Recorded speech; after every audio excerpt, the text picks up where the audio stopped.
आपके आज दर्शन करके धन्य हो गए हम, अद्भुत सौभाग्य हमारा।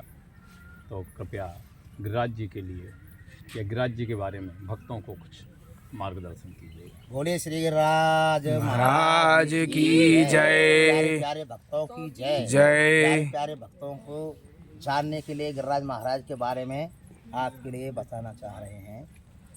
देखिए, श्री गिरिराज महाराज जी जो हैं, ये साक्षात गोवर्धन नाथ जी हैं।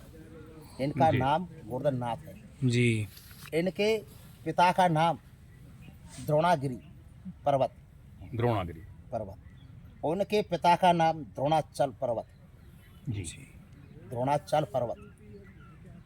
अद्भुत जानकारी। हाँ, तो ब्राह्मण में पुलस्त ऋषि मुनि निकले थे भ्रमण करने के लिए। भ्रमण करने। हाँ, तो चला चल द्रोणाचल के घर पहुंच जाते हैं और वो कहते हैं हमारा एक पुत्र हुआ है, उनको आप आशीर्वाद दीजिए।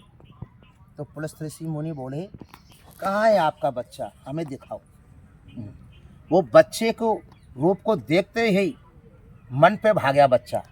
हाँ, वो खुशी हुए, प्रसन्न हुए और बोले द्रोणागिरी से, इस बच्चे को हमें दे दो आप, इसे हम अपना शिष्य बनाएंगे। मतलब गोवर्धन नाथ से, गोवर्धन जी से बोले। हाँ, ऋषि बोले द्रोणागिरी। समझ गए। ऋषि मुनि बोले गोवर्धन नाथ से कि इसे हमें दे दो आप, इसको हम अपना शिष्य बनाएंगे, हम अपनी तपस्या करेंगे, काशी ले जाएंगे। हाँ, तो उन्होंने मन में विचार किया कि भाई हमारे एक ही बच्चा है, दर्द सबके होता है, कैसे बोले।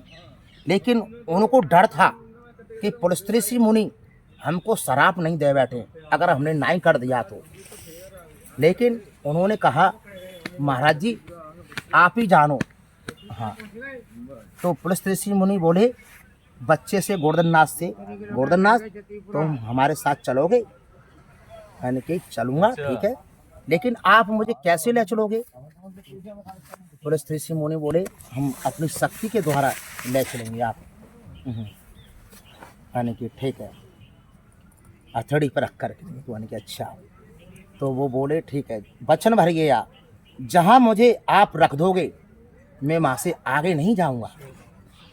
पुलिस ऋषि मुनि बोले ठीक है बच्चा चलो। उन्होंने 7 बार प्रणाम करके नहीं माता पिता और चल दिए। चलते चलते चलते चलते ये ब्रजमंडल पड़ा तो पुलिस ऋषि मुनि थक गए और अपने बचनों को गए भूल और बोले गोवर्धन नाथ से, गोवर्धन नाथ तुम यहाँ ठहरो, मैं लघु शंका करके आता हूँ, संध्या बंदा बना कर आता हूँ, आप यहाँ ठहरो। बचनों को गए भूल पुलस्त ऋषि मुनि। तो मैंने ठीक है, तो वो चले गई। इसमें गोवर्धन नाथ ने मन में विचार किया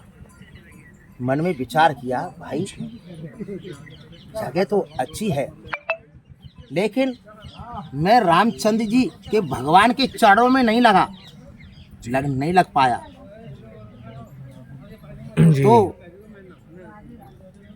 कृष्ण कन्हैया यानी रामचंद्र जी भगवान कृष्ण कन्हैया के रूप में 16 गाँव के साथ यहाँ अवतार लेंगे, तो मैं यहीं ठहर जाता हूँ। मन में विचार किया उन्होंने। जब पुलस्त ऋषि मुनि लौटे थे तो उन्होंने मन में सोच लिया था। अब बोले पुलस्त ऋषि मुनि चलो गोवर्धन नाथ, समय हो गया चलने का। वानकी मैं अब नहीं जाऊँगा। वानकी क्यों नहीं जाओगे? नहीं जाऊँगा। उनमें बहस होने लगी।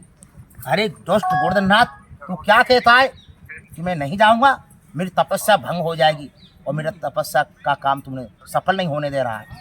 मैं तुझको, तू नहीं जाएगा, नहीं जाऊँगा। तो इस तरीक़ा से वो न्योकर के लुढ़क गए। सोई झांकी विशाल हो गई तो पुलस्त ऋषि मुनि पे का चलें, फिर कोई सवाल ही नहीं है। तो पुलस्त ऋषि मुनि ने कहा दुष्ट गोवर्धन नाथ, मैं तुझको श्राप देता हूँ कि तूने मेरी तपस्या को भंग कर दिया और मेरा काम सफल नहीं होने दिया। तो कलयुग में एक एक तिल घटेगा, एक एक तिल रोज घटेगा कलयुग में। जब ये श्राप देते हुए, अच्छा उन्होंने श्राप दिया था। पुलस्त ऋषि मुनि ने कहा था गोवर्धन नाथ से कि मैं तुझको श्राप देता हूँ दुष्ट गोवर्धन नाथ, तूने मेरे काम को सफल नहीं होने दिया, तपस्या को भंग कर दिया। हाँ, इसी तरीका से फिर थोड़ी देर बाद उनका क्रोध ठंडा हो गया, शांत हो गया। जब बोले वो पुलस्त ऋषि मुनि, अरे गोवर्धननाथ, ये मैंने क्या किया?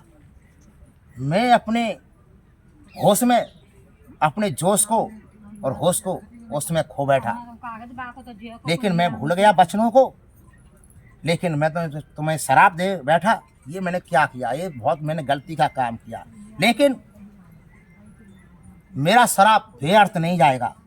यहाँ रामचंद्र जी भगवान कृष्ण कन्हैया के रूप में अवतार लेंगे तो तुम कृष्ण कन्हैया के रूप में पूजोगे, तुम्हें घर घर ब्रजवासी पूजेंगे, लोग देश और विदेश से आएंगे, पूरा संसार आएगा, पूरा संसार पूजेगा तुम्हें।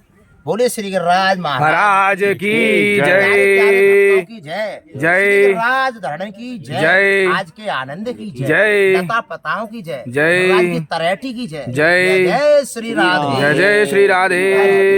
हरे कृष्णा कृष्णा कृष्णा हरे हरे, हरे राम राम राम हरे हरे, हरे कृष्णा कृष्णा